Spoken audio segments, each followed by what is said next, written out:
सूबाई दारुल हुकूमत लाहौर के इलाके नूरजहां के लिबर्टी चौक पर वाक़े बिग सिटी टावर में लगी खौफनाक आग पर काफ़ी घंटों की जद्दोजहद के बाद काबू पा लिया गया। तर्जुमान रेस्क्यू 1122 पंजाब फारूक अहमद के मुताबिक आग पर मुकम्मल काबू पाने के बाद कूलिंग का अमल जारी है। सेक्रेटरी महकमा emergency services doctor Rizwan Naseer ने मौके पर पहुंच के फायर व रेस्क्यू ऑपरेशन की मॉनिटरिंग की।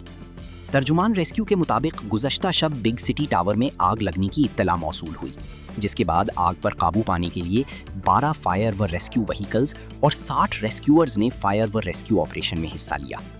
आग प्लाजे की 12वीं मंजिल पर लगी। 12वीं मंजिल पे फायर फाइटिंग के लिए खुसूसी स्नॉर्कल से भी ऑपरेशन किया गया।